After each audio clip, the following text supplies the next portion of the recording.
Thank you. All right. What are you doing with the liquor and bowling? So I will, can I have a motion to open the Tuesday, March 29th meeting of the Zoning Board of Appeals, please? Motion open? Motion by Montos. Can I have a second? Second. Second by Elaine. All in favor? Aye. Aye. We have a meeting with two miscellaneous business items for the first time that I know of.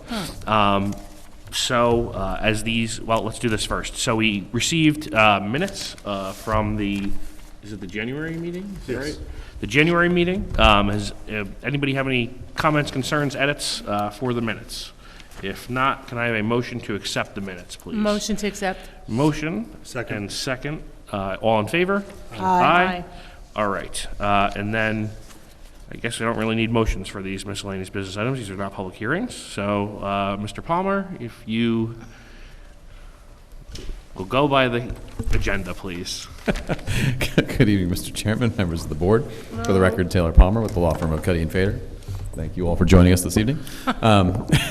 Or I guess maybe there's folks at home tomorrow.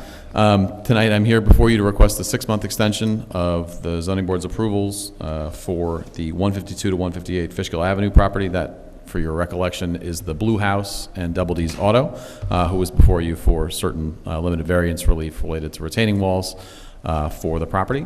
So we are here at this time. The applicant is still completing their conditions of their planning board's approval, which was later obtained after the variances were granted, in pursuit of a building permit and filing the subdivision plat. Last week we did appear before the planning board, at which time they granted, because of the way the code's written, 2 90-day extensions, which for purposes of the discussion, they granted a 180-day extension, which makes it run effectively the length of the site plan approval. The application was for lot merger as well as site plan approval, and we received variances from your board. So the subdivision requires the plat to be filed within 180 days. That was what was extended. Site plans are otherwise generally good for 1 year.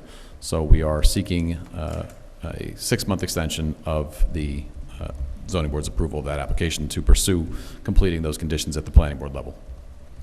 And if I may, Taylor, just for clarity for the board, when we approved these variances back in, I believe it was the July 2023 ZBA meeting, the resolution stated that it would expire 6 months from you had to get a bill or apply for a building permit within 6 months of that approval. However, typically the applications that come to us, that's fine because it's just a variance and the ZBA is the only board.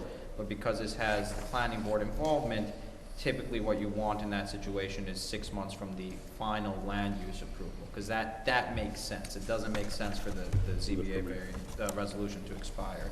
So with that being said, I would suggest, if the board is open to it and is going to grant the 6-month extension, that that date is 6 months from really when the ZBA resolution should have expired, which is the planning board resolution was a September 12th, so the ZBA resolution would have been March 12th, so it would be 6 months from March 12th to September 12th, 2024. That's just some context as to why Mr. Palmer is here and where that, a lot of dates came from. So I know as a matter of policy, we started to grant variances with that language. So is this just one that got caught, we missed or got caught up in the old way? It got caught in probably what it was a template resolution used, and it was, as per almost maybe 99% of our resolutions have this language.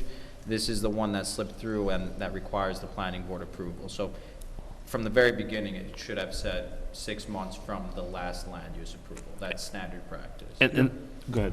No, I was saying, yep, I agree. And then as far as just procedurally, do you feel as though one or the other of his requests is more appropriate procedurally? I think, I sort of, in all honesty, got a little confused with the second request, but I think the first request is asking for the 6-month extension, and I think that's appropriate procedurally. It's just clarifying that it's 6 months from March 12th, which is when the resolution should have expired. Well, I think they both are, right? So can you just explain the difference procedurally, Taylor? As far as requesting all we're seeking is a 6-month extension. So to the extent we were referring to the planning board's application, the coterminus was just to align the subdivision extension with the planning boards, which we didn't even do that. So the subdivision actually it was extended 6 months last week, so it will actually expire a couple days, either before or like 4 days 4 or days, so, yeah. before or after the planning board's site plan approval. But for context, the idea is just to try and line up the dates so that you're always before you all, if necessary, at the same time, because it's, again, really the same. Your approval and the conditions that we're seeking are really, at this point, they're all planning board conditions. I get that. I guess I'm just asking the difference between, so your first kind of bolded and underlined, the applicant respectfully requests an extension of the ZBA resolution consistent with the final approval of the project. And your other one, in the alternative, the applicant requests a retroactive extension of the ZBA resolution. I'm just asking procedurally, what is different about each of those? So I think it's effectively, whether you call it an interpretation or not, I think what council, and I'm not going to speak for George, but I think what we're saying is that that if we're constituting it as sort of a Scrivener's error or as what's consistent practice, then it would just be because there was an error in the resolution, we're correcting that for the record, that it should have been until this date, thus this Okay. wouldn't require a retroactive extension. Because it was an error in the first place. Okay, so, got it. All right. Well, I think it was an error in the first place, based on our other practices. So then I would ask for a motion to, for the first request, which is to grant an extension of the ZBA resolution consistent with the final approval of the project, as should have been intended by this board at the issuance of the initial approval of the project. Which would equate from March 12th, following 6 Yes, months. it would be, for clarity, yeah, it would be from March 12th, 6 months, which puts it to September 12th, 2020. Of this year, yep, So great. be motion. Yeah, it would be a vote, a motion. So we have a motion by Montos, can I have a second? Second. Second by Elaine, are you good? Okay. All in favor? Aye. Aye. All right. Thank you.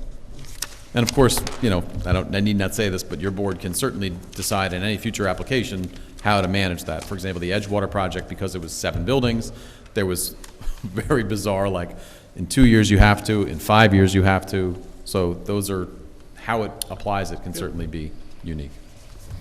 All right. And then, George, did you just want to introduce the second? So the second item on the agenda, the board here received a notice of intent to declare lead agency from the planning board, which is a typical procedure for SECRA. This has to do with the project at 45 Beekman Street, which I understand Mr. Palmer is also representing the applicant on. So to the extent that the board has questions, I'm sure Mr. Palmer is willing to answer those. The procedural aspect of this is that it's been, I think it's an unlisted action, so the planning board has to undergo environmental review, SECRA review. As part of that, the ZBA has been identified as a potential agency, so they have to send out this notice and say, we're the planning board, we want to be lead agency, we want to we want to lead the environmental review.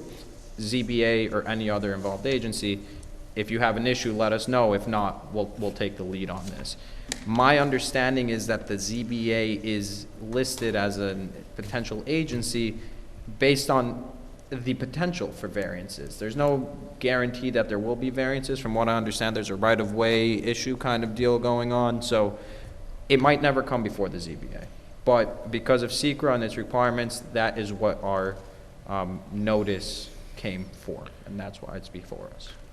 But even though they're lead, if there is a need for variance, he'll come in before Oh, us. absolutely. If Yeah. there's a need for variances, they'll come before us. This is purely for environmental review. Is there, I'm going to ask you a hypothetical that is probably impossible to answer. Could you foresee a scenario in which we would be the more appropriate board to be a lead on an environmental review if the planning board was going to be involved? I'm sure there are scenarios out there, but based on my experience, it's almost always the planning board that's the lead agency, just because planning board is certainly involved. You don't know if ZBA is going to be involved, to the extent that something like, DOT or whatever the case is, they might not have involvement. The one that we are certain that will be involved is the planning board. So 99% of the time you see planning board as lead agency, or you might do, uncoordinated review, which is everyone doing their own kind of thing. But it's typically planning board lead agency, and Great. that's it. Want to tell us anything about the project? I'm happy to give you I know, I promised Mercedes 7:30, so I'll give you the very short, and the quick and dirty to that, just to elaborate on what council was describing. The application right now at 45 Beekman Street is at the corner of 9D and Beekman Street, and it does also corner with High Street, so you're sort of like the three side, actually it all, and in Conklin as well. So you have a four-way as far as touching all the streets. Historically, because of urban renewal, there was a very large right-of-way that was part of the Urban Renewal Agency, and then it was actually given to, which we just learned this week, which we're going to be speaking with George's colleague, Mr. Ward Willis, the city's attorney, about in the coming days. We learned who owns the lands that sort of surround this property. The city's been maintaining it, but it actually turns out it's DOT's property as through urban renewal. There's a whole host of other background, but the property as designed and the project as it's presently situated would require a variance based on a specific interpretation of the zoning code. It doesn't align with from our perspective, it doesn't align with the purpose. This is part of the linkage district, so it was a design to bring buildings up to the front and encourage activation of the streetscape and do mixed-use buildings to sort of link Main Street and the train station. So the project is designed that way, but because of this huge right-of-way, the building is set back, in most instances, 60 to 80 feet, and you can't get any closer because it's just right-of-way. So what we're presently in the process, or have done, is obtained a title report, title search, to confirm the ownership of those two right-of-ways, and then hopefully work with the city to do something with those right-of-ways where we can bring the building up to the frontage. The relief that would be necessary as it's presently designed on the site is a bizarre reference to the parking has to be set back at least 40 or some odd feet from the property line, which means it's set back about 100, right now as it's on our site plan, is about 80 feet from the street. So the intent was to put vehicles away from the street and activate that frontage with building, right, and other aspects, not parking. So the variances that we need are bizarre because of the lot line itself, rather than really what that code provision was intended to do. So if any parking is in front of or next to the building, there's a setback requirement tied to the lot line rather than to the street itself with a street frontage. So that's where that was the hiccup, but if and we're able to, coordinate with that right-of-way, the building will be pulled up to the street to align more with the vision of the comprehensive plan and there's been a number of other documents and studies done in this corridor, literally monitoring people as they come down that stairwell, cross Beekman, and where they go, right? So this is the quickest path to the train station. So this project is trying to be designed to be consistent with all of that, but right now the issue or the piece of the puzzle that we're now in the process of working through is this right-of-way issue, which would more likely than not remove the variance that we would otherwise be seeking from you all for the setback related to the parking. A very hyper-technical 40 feet from the property line rather than from the street. All right, so thank you. So we have three options we can take as a board. One is that we have no objection to the planning board serving as lead agency. The second is that we take no position with respect to the planning board serving as lead agency. And then the third is to object to the planning board as serving as lead agency. Safest thing, take no position, right? Well, I don't know. I will hear a motion from anyone that is on this board. Motion, I have no objection. Okay, so we have a motion to not object to the planning board serving as lead agency. Can I have a second? Second. Second by Judy. All in favor? Aye. All right. It's unanimous. Thank you. Thank you. The next meeting of the zoning board, Mercedes, can you confirm? All right, it'll be Tuesday, April 16th, 7 p.m. And can I have a motion to adjourn the March meeting of the Zoning Board of Appeals? Motion to Motion. adjourn. Can I have a second? Second. Second, all in favor? Aye. Aye, thank you. That was nice. And there we have it. Mercedes, for the